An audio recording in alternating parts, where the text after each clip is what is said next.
Hello, good morning, world. This is Mark, and I'm doing much better than yesterday in terms of all of that anxiety that had built up like since 2 weeks ago uh, when it was decided that I will host this month and not next month. And well, I had already offered to host in January, and it was said it wasn't possible because of our golden jubilee or something like that. And they said I'll host in February, and then 2 weeks ago, where the jubilee was postponed to February, so I had to host in January, and I was okay with that because I wanted to face this anxiety head on. I wanted to expose myself to preparing and hosting such an event. Event planners say there's no small events. Whether it's 5 people, 10 people, 20 people, 25 people, whether your budget is 20K, 10K, 50K, 100K, 1 million, you really want to just do your best. And anxiety, whether it's one person or 100 people, the same. So like this night, for example, I slept at almost midnight and I was up at 2:59 a.m. It's just because I'm just thinking not stop about every detail and just thinking it's already messed up or it's going to be messed up or it's not going to be okay. And I have some small OCD tendencies. So, clean. Oh my goodness. Anyway, but I'm feeling much better. I did sports this morning. I went for a 30 minutes jog, right? From the beginning to the end. And it was really time for me to kind of just be with nature and to talk to myself and to pray for myself and to praise and all of that, and then come back with this assurance that all things will work out for good, which was my prayer this morning anyway. And I wrote it in my journal and all of that. Someone told me on WhatsApp that my live of yesterday helped them, and another person told me that they thought that what I was talking about was interesting, but they could not understand because they don't understand pidgin English. So I told them that I did that in pidgin English on purpose, but I'm going to do this one this morning in English, and so they can catch up on this one. And basically what I was saying yesterday was that we never know what people are going through, so when we go to their events. So we should not go to their events with those kind of ridiculous expectations and then start murmuring and grumbling and gossiping about them or their hosting, or the food was not enough, the salt was this, the Maggi was that, and or just go and waste the food anyhow, because after all we were invited, and after all maybe we contributed, and after all those kind of things. And what I was saying, it just ties down with this thing that sometimes you see people, you say, oh, you never saw it coming. Before you know it, they've had a mental illness or they've committed suicide. Like there's one actress there in America, I think it's Regina King. Her son of how many years, I don't know, died by suicide, right? Some people were saying, oh, we never saw it coming. But somebody said that his last tweet, or the lady was talking on YouTube, one of his last tweets was talking about Bob Sponge or SpongeBob or something like that. And for them, they understand those things to mean like somebody, you're like a sponge. It's just absorbing everything, but it doesn't really have an outlet unless somebody squeezes it. But nobody will squeeze you because nobody knows. You're just absorbing, and you're smiling, and you're going along, and people just expect you to be happy, and you're happy, and you don't want to let anybody down, so you don't tell anybody that you're struggling. And that's what mental health is all about. Being able to, do all of those things well, or seriously, being able to talk, ask for help, reach out, speak up, do all of those things.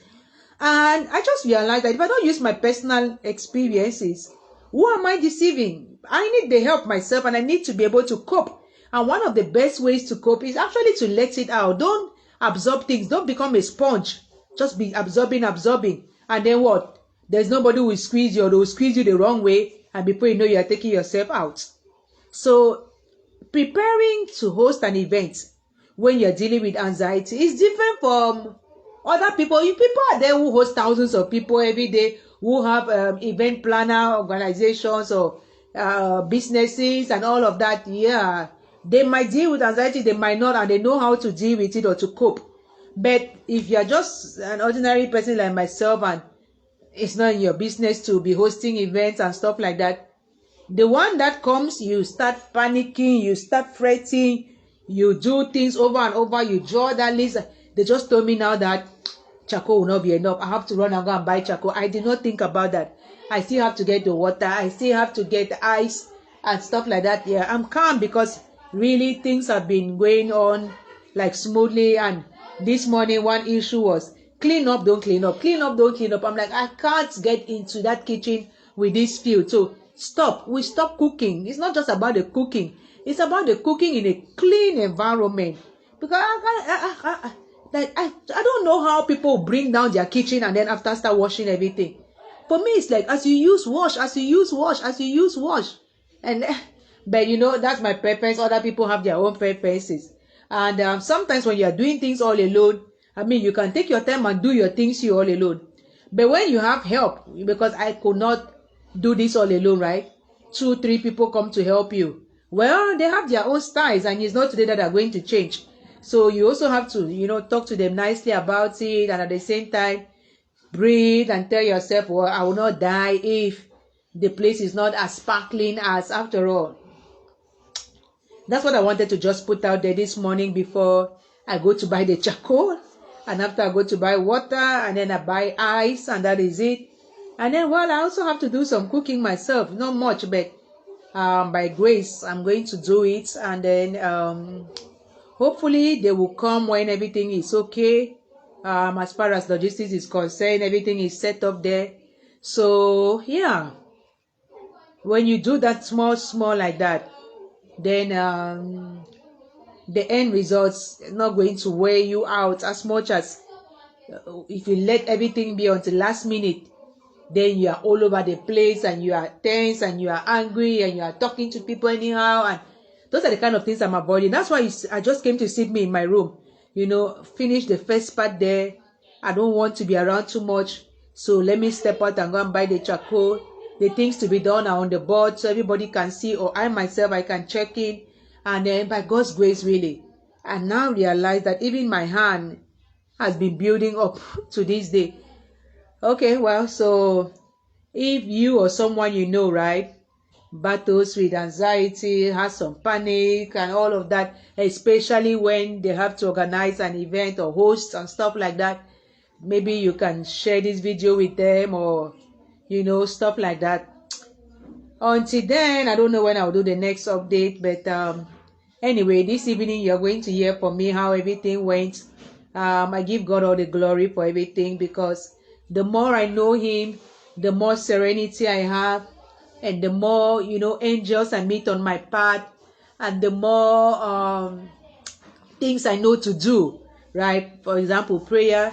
Like this morning when I woke up at 2:59, I said my prayers, and then I went into my serene space with all my books, and then I just listened only to praise this whole morning, like 40 minutes, or just praise, because I just needed that. I didn't want any other information other than something that can just help my brain to just zen, just stay calm, be calm.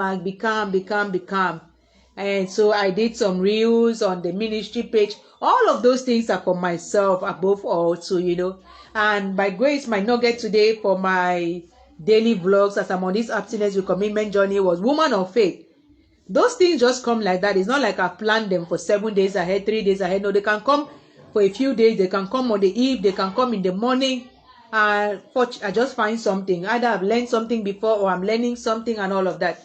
So it's a beautiful season for me. And so doing this event in this season, it's also a way for me to say, Father, thank you. Thank you for blessing me with these sisters. Thank you even for the providence. Thank you for the angels on my path. Thank you for my prayer and all of that. Because, well, people don't write these things for joke, eh? If you see somebody write that they are struggling or that this is going on in their life or anything, if it's your person, reach out. You don't reach out, you wait until something happens, then you start all over the place and stuff. What's the point? And I will conclude, with